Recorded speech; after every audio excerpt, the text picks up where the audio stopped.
What do you think smaller stores with a limited staff can do realistically to implement some type of automation like this internally, or to have some of the same resources at their disposal? If I'm a smaller store for a really inexpensive amount, I can really have these emails default be a invisible sales team, right? We know when the lead comes into CRM or to email, how fast are the guys working it, how much are they following up with them. So we got to tie it into the smaller stores is even more beneficial because they have that strategy.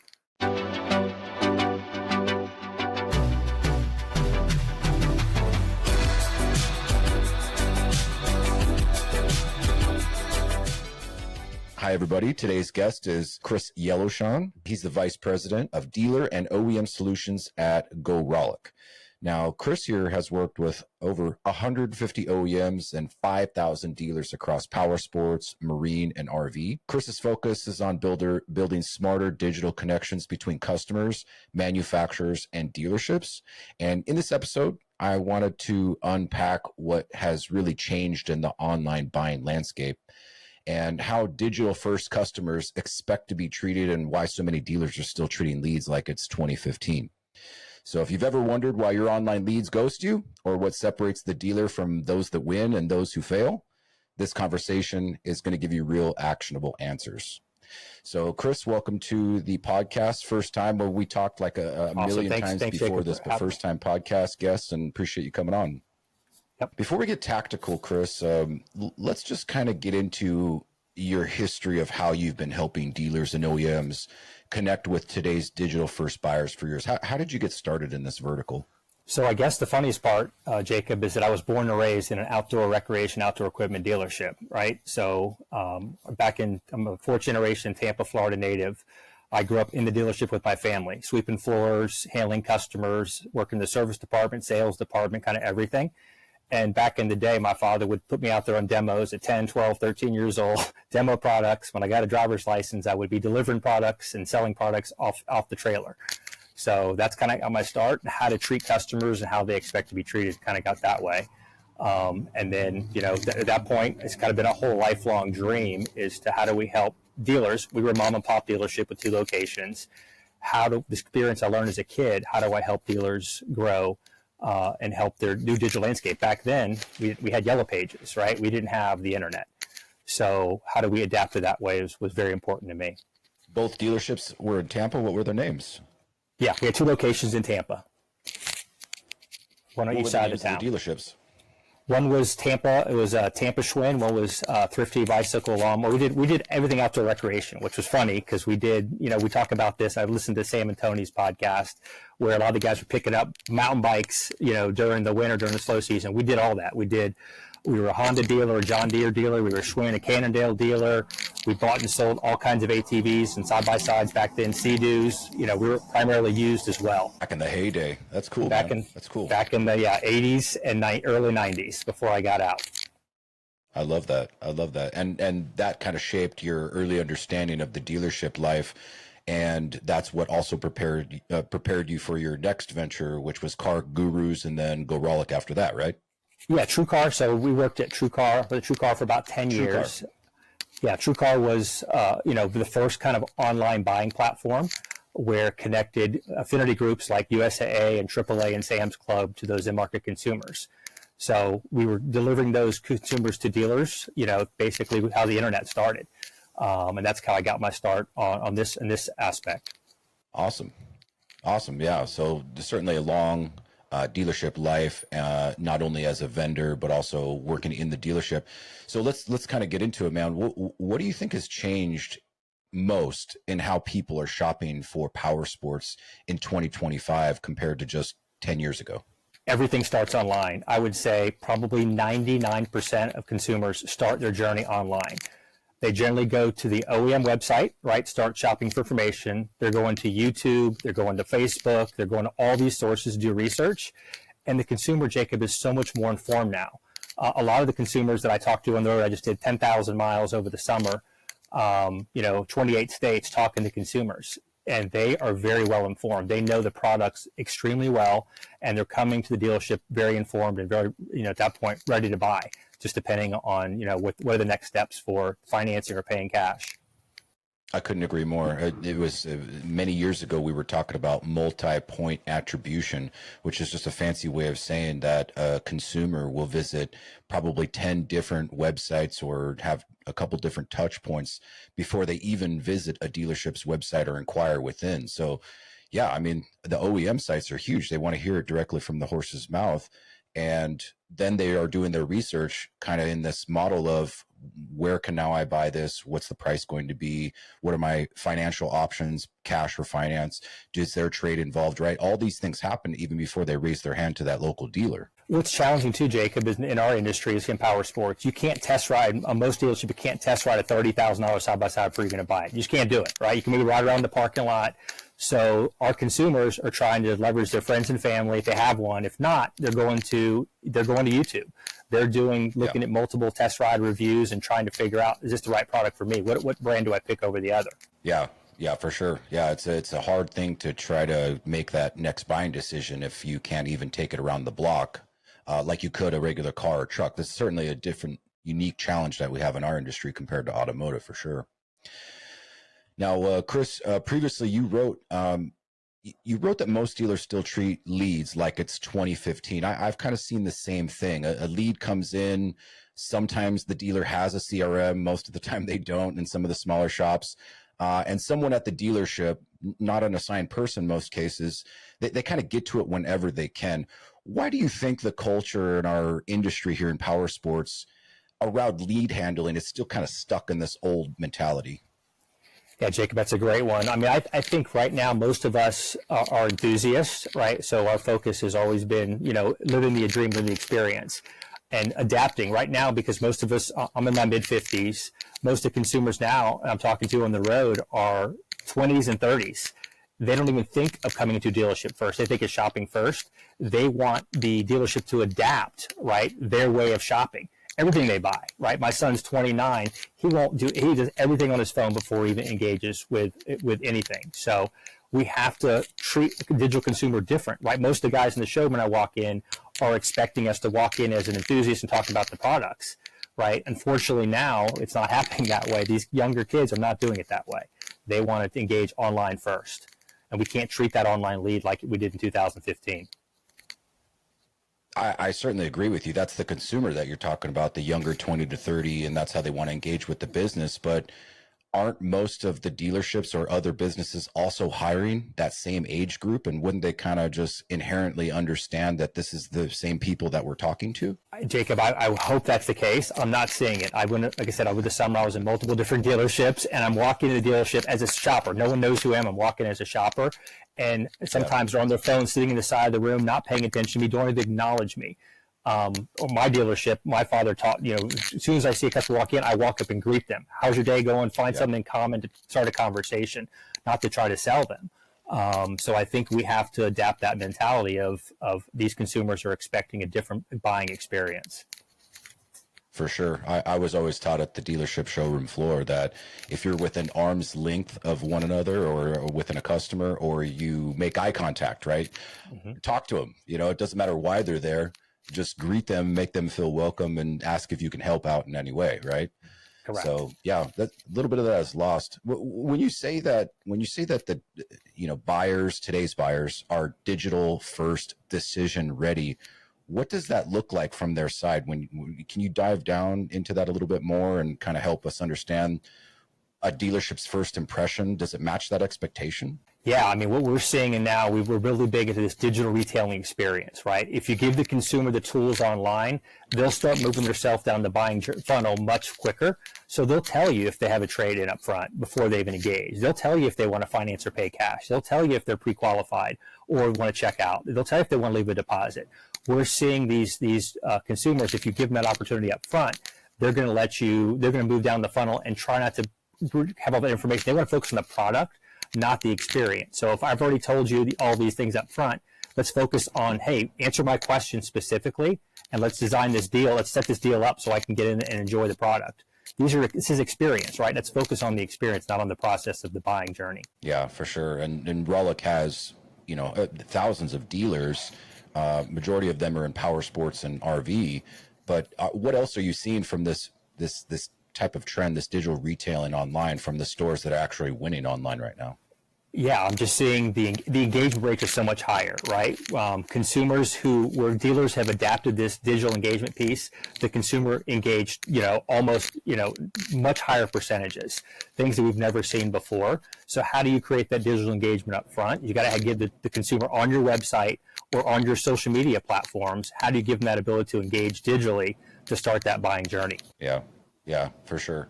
And you guys are generating a lot of leads through these tools. Let's kind of talk a little bit about the people behind those leads, right? Because it's one thing to generate the lead and allow the customer to go through this digital retailing process and kind of work themselves down the funnel, autonomously. But, I've spent a lot of my career helping dealers get their digital process tight, from marketing to generating leads to CRM workflows and automation, to the human that handles that lead once they get it, and the appointment setting that goes with it.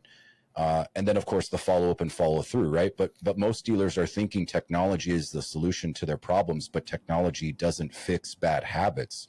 How do you see the balance between some of the tech, automation, and the personal touch with the human being behind it?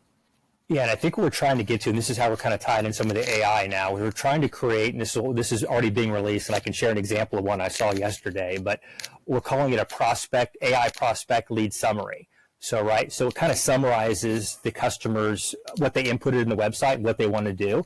So if I know, this example I just got today, prospects interested in this 2026 golf cart. It's an MSRP of 14 grand. They want to buy in 8 to 14 days. They want it to be street legal. They want the wipers and they want Apple CarPlay. They've already scheduled an appointment for tomorrow at 12:30. They want the out the door price. They want to finance it for less than 60 months and put $2,000 down. If we can summarize that for the salesperson the first time they get that lead, that first call, Jacob, you know what it's like from a dealership perspective. If you knew all that up front, how easy is that first call? If you have all that information, super easy. Yeah, it's basically a layup, right? Does this AI piece tie into what you've been talking about a lot lately, which is your lead nurturing piece?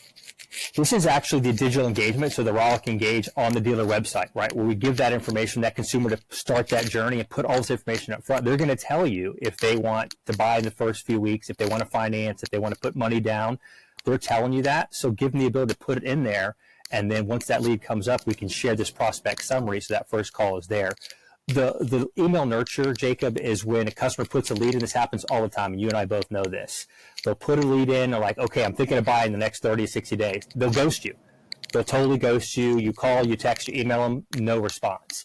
So this digital Rollick nurture email is just a follow-up cadence to get that customer engaged and bring it back to your dealership to engage with your sales team. Yeah, I mean, dealers, I think, often think that nurturing means like it's sending an automated canned email drip that no one reads, right? You've said nurturing begins at the moment interest is shown. What are some examples of nurture done right with your cadence that actually leads to an engagement or a sale down the road? What's interesting, Jacob, is usually the fifth or sixth nurture email has the highest open and click-through rate, which is unbelievable. No one expects that. You're thinking most power sport customers from a buying study, they want to buy within 30 days. 49% want to buy in 30 days. Or we're seeing those percent that are not, that email cadence is bringing them back to the dealership. So engagement rates on email, if you're seeing a 50% open rate, a 10%, 20% click-through rate, that customer is coming back to your website, engaging the email, and wants to know more information. So when I see the numbers like that, it's pretty incredible to see how many people, engage in those emails, 5 or 6 emails in. Most dealerships don't expect that. Why do you think that is, Chris? What's so special about the 5th or 6th email? Well, I think, honestly, Jacob, I think that they are impulsive, right? They want to buy. All of a sudden, they put the lead in and they start thinking about, okay, should I think about this or not? And then they're sitting on the couch, just engaging with watching football, doing something like that. They see the emails come in. It creates that emotion, right? This is an emotional experience for us. The power sports are, that's what we have to thrive on. It's not a car. We have to thrive on this emotion the customer has. The more we put that emotion in all these follow-up emails and create this passion, we're going to get more customers engaged. But we're seeing a pretty high rate, and I think it creates that excitement experience of having fun out on the trails on the weekends. Yeah. Okay. And what kind of a cadence is in that fifth or sixth? Is this on day 5? Is it on day 6? So Like the generally, email number? yeah, so generally email 5 and 6 is up to within 30 to 60 days. If we know, because we kind of know when they come through the Rollick Engage tool, if they're looking to buy within 30 days or 60 days. So we create a cadence of at least 6 emails, and then emails are spaced over each within 30 days, 6 within 30 days, or 6 within 60 days. And that cadence will drive that customer. We do the cadence differently. And then we score that customer based on that initial information. And if they go on the website and start pinging the website and shopping inventory while they're watching football, then we increase that cadence, make that cadence quicker, and get that customer engaged back to the dealership. That's why it's so important to have a nurture strategy for dealerships. Got it. Okay. So the fifth and sixth email is more towards the tail end of a 30 or a 60, depending on how you score that guy. Correct. Exactly. Tremendous scoreman. And what happens is the sales team is doing their best. They're probably calling or texting. The customer's ghosting him. But the email will generate them to engage differently because it's not intrusive, right? Just more like, I don't feel like taking a phone call right now. I'm on a conference call or I'm watching football with my family. But the email is less intrusive and creates that more of like, hey, I want to check this out, creates that emotion, but doesn't require them to talk on the phone right now. Yeah. Yeah, that's interesting. And I remember you working on this last year when we talked about it for the first time. And I always found it super interesting. But how do you manage the messaging inside these to get the most engagement out of it? I know that there's a little bit of fluctuation or dynamic ability to put in, hey, you're looking at a Can-Am versus you're looking at an Indian motorcycle. I mean, are these pre-made messages that you've tested, or are these all dynamically written per customer? So now with AI increasing now, we're going to actually be tying it to inventory. So we're going to show so the email will know the customer more, and it'll show images specific what they're looking for, where they're located. So if I'm in Florida, I'm not going to show where you ride in Arizona, right? I'm not going to show mountains, and I'm going to show mud and trails. If I know that I have a family, if I know that I have a trade-in, we're going to kind of tailor those and show used units and new units and pull like inventory on those emails and create a more lifestyle-like. That's what our big goal for the end of this quarter is with AI, and bring these nurture emails even more personalized. That's cool. That's cool. Now for the smaller stores, maybe they're not a Rollick customer. This podcast is kind of themed to help give tips to just the general people listening to it. What do you think smaller stores with a limited staff can do realistically to implement some type of automation like this internally, or to have some of the same resources at their disposal? Yeah, I mean, I think right now this is the best for the smaller stores. I mean, you know that from becoming a big group, a lot of these dealerships might have some of this, but they really don't. If I'm a smaller store for a really inexpensive amount, I can really have these emails be a invisible sales team, right? We know when the lead comes into CRM or to email, how fast are the guys working it, how much are they following up with them. So we got to tie it into the smaller stores is even more beneficial because they have that strategy. Yeah. Nice. Okay. And most stores using a CRM, how does this piece tie into it so that it interacts with that and maybe doesn't overlap messages? Most of the dealerships only have an autoresponder on their CRM. They have not built anything else out at all. There's no strategy. When our research before we launched this, we went through and tried to figure out how many have it. Most of them just had one in Lightspeed. They have one autoresponder built out. That's it. There's no other follow-up emails. So we're trying to be that lead nurture source for all those follow-ups for these sales teams. Yeah. Are you amazed by that, or I mean, how crazy is that? No, I'm not surprised at all. No, you're not amazed? Oh, wow. I'm not surprised that. I mean, I've been secret shopping dealers for the last 10 years, and 9 times out of 10, I'll put a lead in. I might get a first call or a text. I get nothing else after. 0. This is why we built the product, right? 0. That's it. Yeah. Maybe 1. So we built it because we knew the market out there, every dealer needs it. I mean, it's definitely required. Yeah. I've seen kind of a story of 2 different responses when it comes to the automatic ones.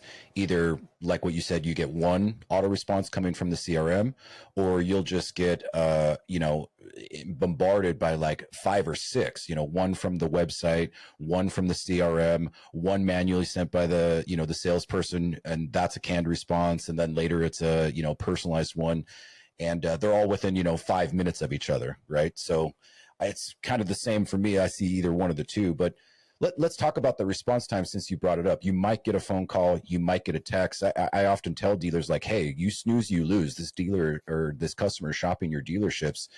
If you won't let someone stand in your showroom for 10 minutes without greeting them, why would you let an internet lead sit in your inbox and not answer them right away, especially during business hours? What do your numbers show about response times versus conversion rates? Yeah, I mean, we're seeing, over the 1,000 dealers we have live on email nurture right now, we're seeing a double increase in close rate. For those that don't, the average close rate is 2x of what dealers close without having an email nurture stream. That's how high it's been. And this is with over 1,000 dealers and a couple of years of data. Double the close rate by having an email nurture strategy. They're getting a close rate double. Okay. And what about a response time average? I mean, is the 10-minute, 15-minute window still apply in most cases with the phone call and the message on text? Or correct. I mean, the consumer. No, the consumer generally is replying back is like, hey, I haven't heard back from you. I want to follow up on this unit, right? 9 times out of 10, I've not heard back. Can I get a response? I have a question. I have a question about the tow capacity. I have a question about the financing. I fill out your finance app. Jacob, I get so many of these. I complete your finance app online. I still not heard from anybody. I'm pre-approved. Yep. All the time. Yep. I mean, I hear this all the time. So, yeah, that's probably the number one who are we've responding. These are Correct. people who are responding to your Rollick's, your automated messaging, right?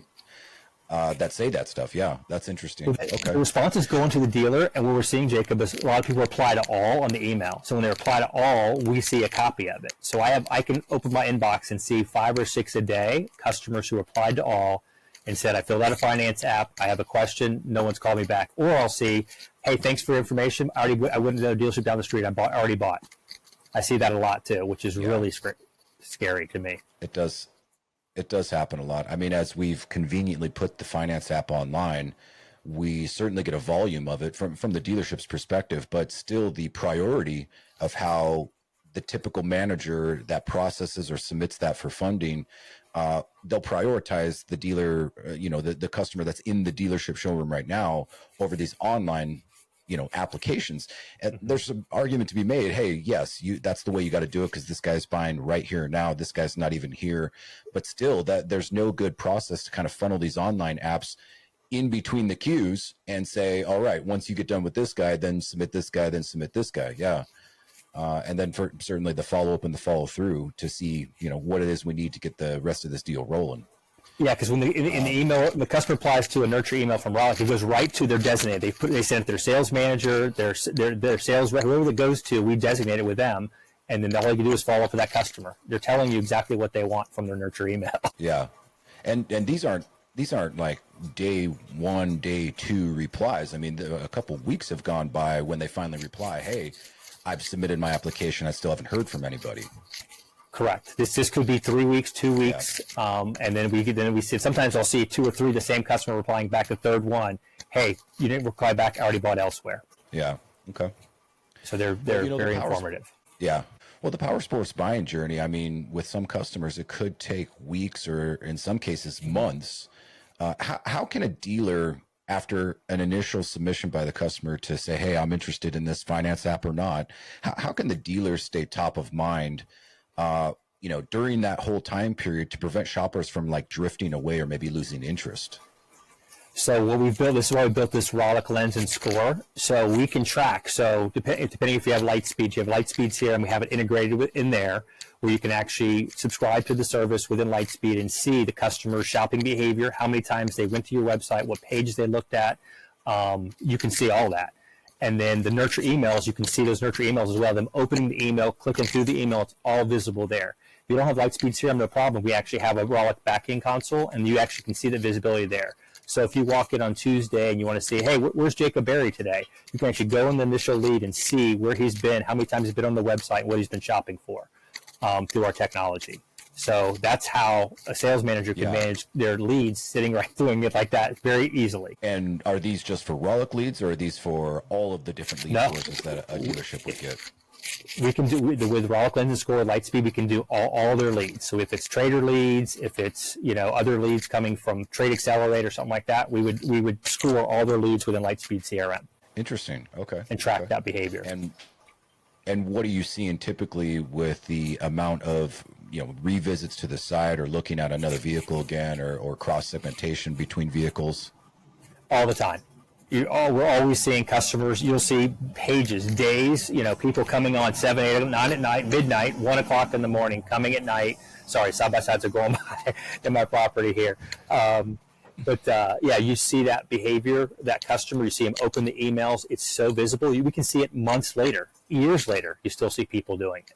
I see people replying to a nurture email and scheduling a service appointment from it now, a year later, which is funny. It's the last email they got from the dealership. So they reply, hey, I want to schedule a service or put a winch on my side-by-side. Can you schedule that? From a nurture email a year ago, which is crazy. Okay. They just go through their inbox and start searching that dealership name that they bought it from, huh? That's crazy. That's the last email they see.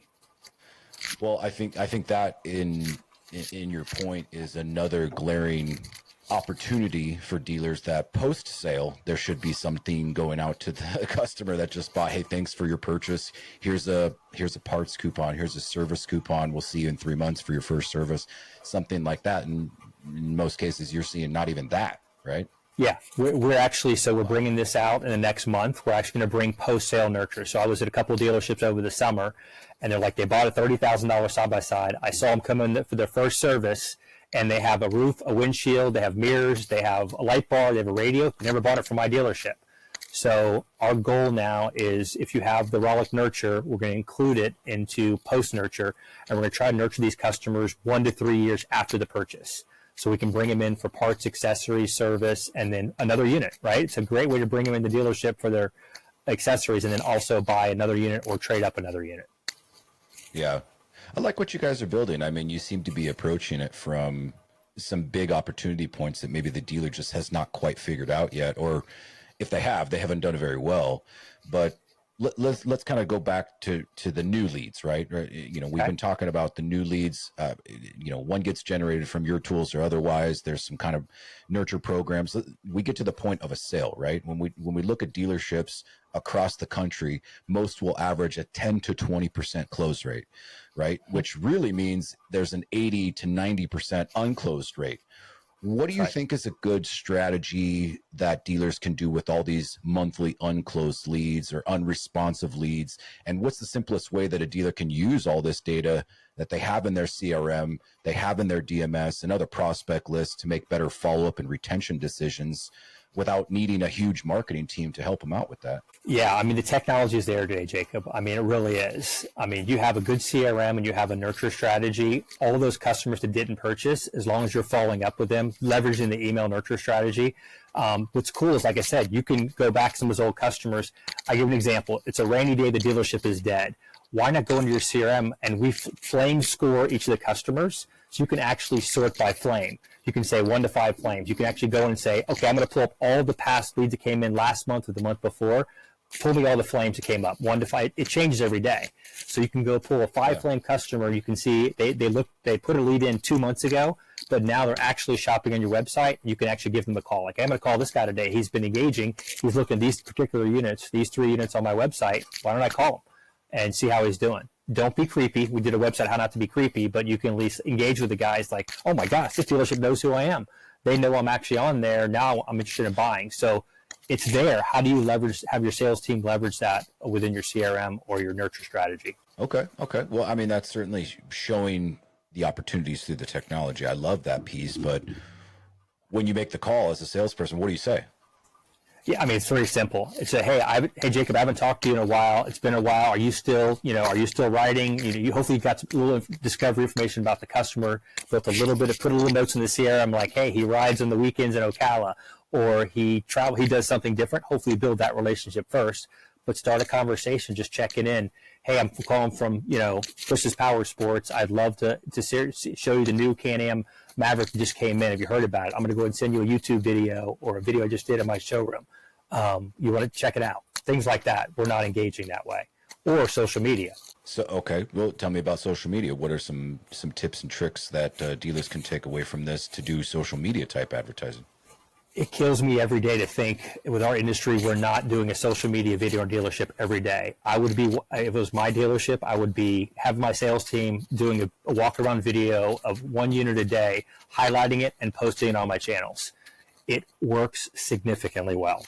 The dealerships that have adapted in RV, I've seen, boat, power sports not as much, but if they've adapted it, have seen unbelievable close rates. And they're just doing simple walkarounds and talking about the vehicle of the day, something like that. Yep. Something of the day, but posting it on Facebook, Instagram, TikTok. I mean, my wife is a huge social media person. We have almost 1 million followers for our 2 dogs, and she posts every day. How'd she get 1 million followers in 5 years? She posts every day something unique and different. Every day. Yep. Every day. Have consistency on some of these social media sites for sure. Okay. I mean, that's a good tip. If you were training a sales team today, other than posting on social media and doing some follow-up calls, what do you think is the first mindset shift that you'd want to create about handling online customers with the sales team? Yeah, I mean, the first thing is understand the difference between a walk-in customer and an online customer, right? And then leverage, look at the details they gave you up front. How do you not document that in your CRM? Are they a cash buyer? They're going to tell you if they're looking 30 days out. They're going to tell you if they want to finance. They're going to tell you they need to have a co-signer. They're going to tell you all this stuff. So try to have that discovery with that customer, get to know that customer, and then be able to connect with them, throughout the buying journey. Because some people, again, we know 49% in power sports are going to buy within 30 days. Your sales team has to know that, right? Make sure all those people within 30 days have been reached out to. And then at that point, then you can start your nurture cadence after that. But it has to be done proactively and upfront with call, text, and emails. The other thing too, Jacob, is they'll tell you if they want to be called, text, or email, what works best for them.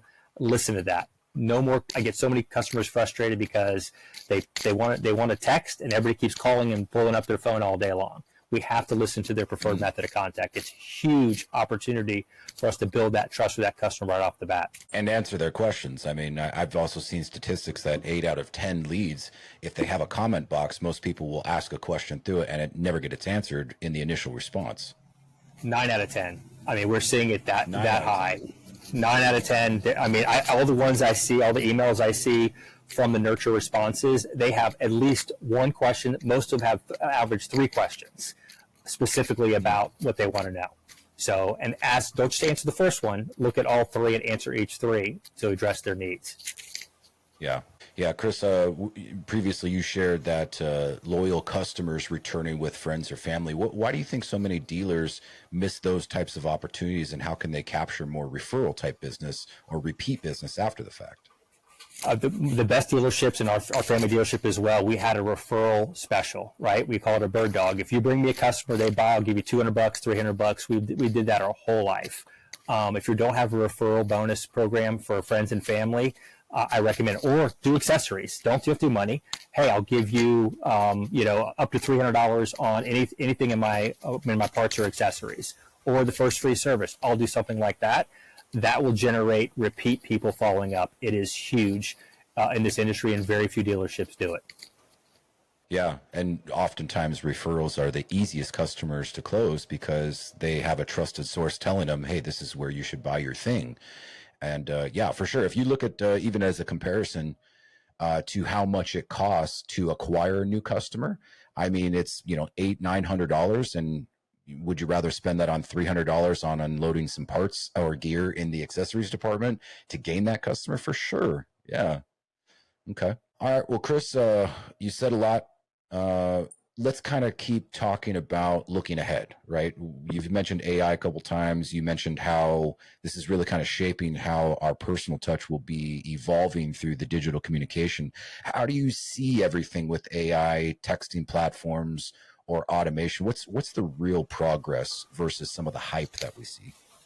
Yeah, I think it's happening faster than we ever expected. I think it's there. I don't think there's a day goes by, Jacob, that I'm not doing something with AI myself, right? So we have to start adapting it and thinking that it's coming. I think, it's going to help us, I would say, do more with less, right? If we have a small sales team, how do we leverage these AI experiences that like Rollick's bringing, other companies in the industry are bringing, to get that customer, to gauge that customer quicker, longer term, and then help to facilitate that relationship to a sale.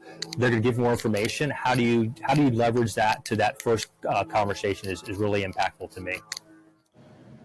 And we're just letting the robots talk to our customers, right? We're going to unleash Frankenstein out there to them, right? That's what you're saying? No, I don't think it's that level yet. I really think, sorry, the plane go overhead. So I don't think it's that level yet. I think it's just more of, I mentioned prospect summaries, right? Or learning how to talk to the customer more personal. Having the technology leverage that they know Chris lives in Ocala National Forest and has a side-by-side and has a family. I think the technology is going to kind of help adapt that and create that more to that customer, and then show like inventory, right? Show other units that are available on your website. Like it's hard to do that with how many customers who come online. So how you leverage the technology to show that customer more and push them through the shopping journey faster. Yeah, give them. I don't think it's going to be that level. I think everybody's scared. I don't think it has to be that fearful now. I think what we're doing slowly is going to help the dealership adapt easier. But at NPDA, Jacob, I asked several dealers there are using AI every day. 99% of them said, I'm using it every day. Somehow, some way to generate an email, to ask a question about something, they're using it. Yeah. That's interesting. Yeah, 99%. And they said they're using it. Is these are like large language models, or they're using it through another piece of tech? What was kind of mostly just ChatGPT before they're replying to a customer, replying to a vendor, replying to their attorney. I mean, there's some level of AI they're using to help craft a response. Looking up specs for something, I mean, in a matter of seconds, you could put certain things in AI and see, how it's going to help you that day. That's interesting. Yeah, we're kind of seeing the same thing on our side too. Well, Chris, if a dealer came to you and said, hey, we don't know what we don't know, but we want to try to fix our digital process today, what's the first place you tell them to start? CRM, right? Their DMS and their CRM. First of all, you have to have sound principles, a sound foundation, right? Do I have a CRM? Do I have a DMS? Am I tracking every single customer that's coming in for parts, service, accessory, sales, everything? Do I have that customer in my system? Because again, every customer is another referral, has 3 to 4 or 5 referrals they can give. Start that first, and then come up with a strategy for your website, right? How do you have a website that customers can engage? And then how do you have a follow-up nurture strategy to bring that customer from a prospect to a sale? Let me double click on that CRM piece a little bit more. When you say, have a good, nice tight process around that, what exactly do you mean by that? As far as you mean having a CRM or having a process for your CRM? Having a process for the CRM. Yeah, I mean, I think the most important thing, and I think Sheffield posts it all the time, right? How you're using your CRM. I think that the goal is to have a CRM that truly works. Can't tell you every time I talk to a dealer, which CRM should I choose? They're all constantly shopping for a different CRM, thinking one's the better. Find the one that fits best for your dealership, right? It fits based on the size of your dealership and the people you have. Don't try to shop it every year. I think we're losing credibility on that. But have the CRM that really will help your dealership based on the size of your dealership, etc. Yeah, I think maybe you're referring to some of the hygienic processes, right? Making sure that you're not putting duplicate customers in there. You've got good contact info. You're logging all of your engagements with the customer, call, text, email, walk-ins. Yep. Walk-ins. I see so many times. I walk in a dealership, they don't ask me my first name, last name, or email address. I walk out with, they got nothing from me. That's a lost lead right there for sure. Every single time. Yeah. Okay. Well, besides that, if someone's just casually listening to this and they're like, okay, these guys got some pretty good tips, what's one thing right now that a listener could take back to their dealership this week that can make an immediate improvement on how they handle that online customer? I would say the biggest thing I see is having a nurture strategy. I really do. I think there's not a problem with the amount of leads you're getting. I think the follow-up is really hurting us. We did a secret shopping study, 30 out of 100, right? That's how challenging it is for customers. How do we leverage not losing a customer at all? inside your CRM. Yeah, it's super important. There was a time when I used to develop these strategies on how many times we were going to follow up, what we were going to say, how we're going to do it. And I have not seen that out there in the field as much as I was doing this 10 years ago, when we were first developing some of these processes with our automations or our workflows. And it's just crazy to me that they're still in this day and age, a one and done response, like, oh, well, he didn't answer his phone, he must not be that interested, I'll just wait for the next lead to come through. And that's how a lot of dealers are approaching this. Would you agree? Majority are approaching it just like that. So because I have the ability to see, like I said, I have 1,000, I see the replies from customers, and the biggest challenge is that they're waiting for follow-up. I didn't get a call, I didn't get a text, I didn't get no response at all. Maybe one phone call, if we're lucky, that's it. So how do we leverage the technology that's out there now that's very cost effective for dealerships not to lose it? How much it costs to lose a customer and acquire a customer without having the strategy? Yeah, you've already generated the lead. You might as well put some process behind it for how you're going to handle that lead long term, right? Correct. Okay, cool. Well, Chris, man, super knowledgeable guy. I really appreciate the conversation today. You've helped outline a lot of what's really holding a lot of dealers back and trying to help them convert their leads that they're already paying for. For anybody that's listening, definitely take a hard look at your digital follow-up process.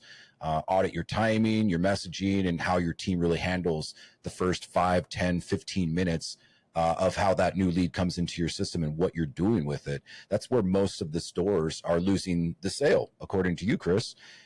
To learn more about Rollick and to use some of Chris's tools, go rollick.com, and he's on LinkedIn. How else can people get a hold of you, Chris? Just Chris at rollick.io is easiest. Pretty simple, and it's rollick.io in outdoor, not .com. We wanted to make it very different, so it's rollick.io. My mistake. Go Rollick.